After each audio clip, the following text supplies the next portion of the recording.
कांग्रेस से इस्तीफा देने वाले पंजाब के सीनियर नेता सुनील जाखड़ अब बीजेपी में शामिल हो चुके हैं।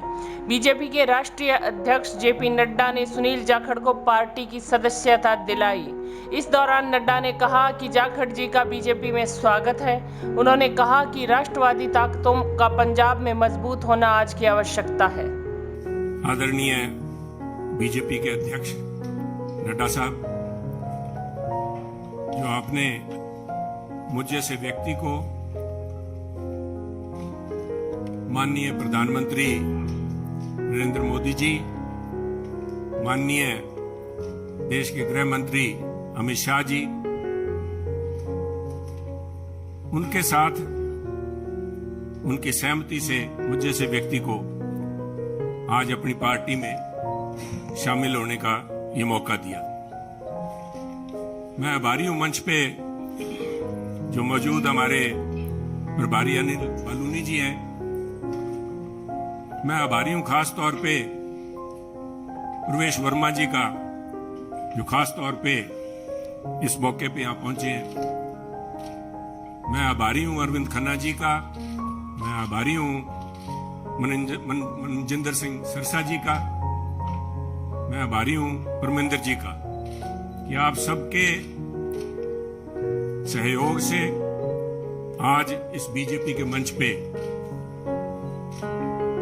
नड्डा साहब की हाजिरी में बीजेपी में शामिल होने का मौका आपने दिया। धन्यवाद नड्डा साहब। आप सभी ये कोई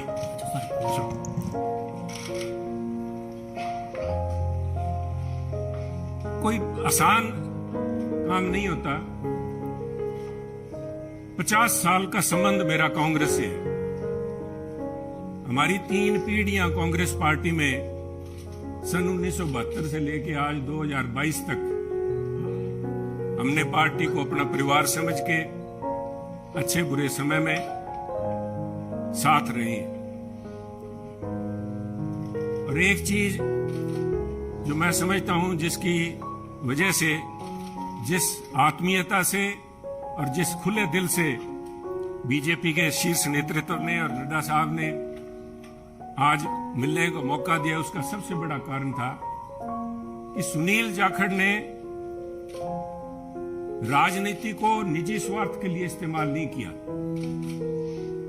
सुनील जाखड़ ने कभी तोड़ने का काम नहीं किया। हमने सभी हमेशा कोशिश की है, शायद सफलता ना मिली हो, जोड़ने का काम किया है।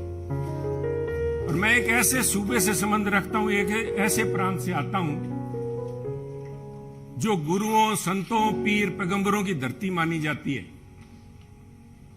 अगर राष्ट्रीयता की बात, जैसे नड्डा साहब ने बार बार जिस बात को एम्फेसाइज किया है, आज अगर जहां देश की जरूरत राष्ट्रीयता की भावना की है, वहां अगर राष्ट्रीयता कहीं से चालू होती है, जिसे कहते हैं उर्स्प्रुंग, द बेसिक जेनेसिस, राष्ट्रीयता वो तभी पैदा होती है जब समाज में राष्ट्रीयता की भावना हो, एकजुटता की भावना हो। और पंजाब का मूल मंत्र ये रहा है, गुरु साहब ने, गुरु नानक देव जी ने सर्व साझी वालता की बात कब की थी? आज भी उस पर पहरा देने के लिए पंजाबी उसी तरह तत्पर खड़े हैं। अगर सुनील जाखड़ ने आज एक परिवार से 50 साल का रिश्ता तोड़ने की नौबत आई तो कोई आधारभूत बातें थी, किसी कोई व्यक्तिगत झगड़ा नहीं था। झगड़ा राष्ट्रीयता को लेके, पंजाब की अखंडता को लेके, पंजाब की जो भाईचारा है, भाईचारक सांझ है, जिसको कि टेररिज्म AK-47 की गोलियां नहीं तोड़ पाई। जहां आपसी भाईचारे में, चाहे वो सिख हो चाहे हिंदू हो, उनके अंदर किसी किस्म का कोई द्वेष की भावना पैदा नहीं हुई। 25,000 से ज्यादा पंजाबियों ने कुर्बानी दी। पर आप भी गवाह, सब पड़ोसी दे, आपका तो पड़ोसी सूबा है। आप तो जब हिमाचल से चलते हैं, पंजाब के बीच में से होके जाते हैं, कभी भी कोई फर्क नहीं आया। किसी किस्म का कोई किसी सोच ही नहीं आई। और उसी राष्ट्रीयता की भावना के लिए पहरा दे के सुनील जाखड़ ने अपनी 50 साल की जिंदगी का वही मूल मंत्र था। परंतु दुख इस बात का है, मैं बड़े भरे मन से कह रहा हूं कि आज जब अपने परिवार से नाता तोड़ के दूसरी जगह जब मैं आया हूं यहाँ पे, तो उसका कारण यह था कि सुनील की आवाज, सुनील को इस बात के लिए कटघरे में खड़ा किया गया कि उसने इस बात का विरोध किया कि आप पंजाब को जाति पाति धर्म के नाम पे नहीं तोड़ सकते। पंजाब को आप परसेंटेज में नहीं दे सकते कि ये अमुक जो धर्म है, अमुक जाति है, अमुक समुदाय है, उसकी परसेंटेज कितनी है, 30% है, 40% है, 15% है। मैं समझता हूं पंजाब एक सूबा है जिसने देश के लिए template has established a template for the country. Every single citizen has the same right as anybody else. सबको बराबरी का, there is no second class citizen in Punjab. और इस भावना को लेके पंजाब अग्रणी सूबा रहा है, चाहे वो हमने देश की सीमाओं पे लड़ाई लड़ी है, चाहे देश के विकास में, हर सूबे प्रांत में पंजाब ने अपना नाम कमाया है। कुछ लोग बात करेंगे क्योंकि हुआ क्या, वो एक व्यक्ति की बात नहीं है कि एक व्यक्ति ने बोल दिया और संबंध टूट गया। वो कहना कच्ची यारी है, नहीं सर, इस तरह नहीं टूटा करती। ये कोई शीशा नहीं है जो 50 साल का संबंध है।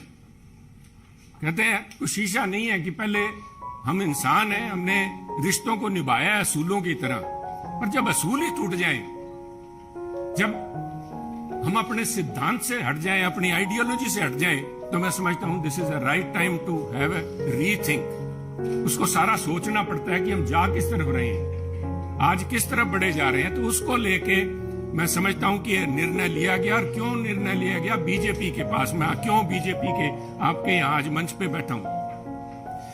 सब तरह तरह की अटकलें लगाई जा रही थी सुनील को लेके, कयास लगाए जा रहे थे, क्यों बड़ा स्वाभाविक था। जिस दिन से नड्डा साहब आपने देखा कि मैंने गुड बाय बोला, मेरी तरफ से तो गुड बाय 11 तारीख को, जिस दिन मैंने देख लिया कि आवाज के ऊपर पाबंदी लगाने के लिए नोटिस जारी किए जा रहे हैं, तो आवाज नहीं रोकी जा सकती। सुनील को आप पद से हटा सकते हो, किसी से दूर कर सकते हो, सुनील की आवाज गिरवी नहीं रखी जा सकती। आवाज राष्ट्रीयता के लिए उठेगी। परंतु क्या कारण बने न साहब, मैं आज कुछ बातें आपसे शेयर, आपके पास अगर मुझे पता है आपको जयपुर भी जाना है, पर 2 मिनट में लूंगा आपके कीमती समय के। पार्लियामेंट के अलावा मुझे 1.5 साल पार्लियामेंट में काम करने का मौका मिला सरसा जी, पर उसके बाद पार्लियामेंट से बाहर मेरी मुलाकात हुई माननीय प्रधानमंत्री से जब वो पंजाब आए।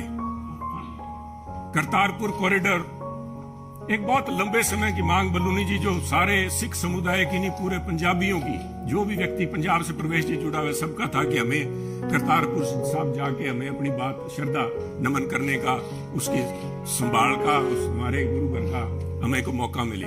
उस समय यह सौभाग्य था कि मुझे वहां पे प्रधानमंत्री जी के पास बैठ के गुरु का लंगर छकने का मौका मिला, उनसे बात करने का मौका मिला, उनकी भावनाएं समझी।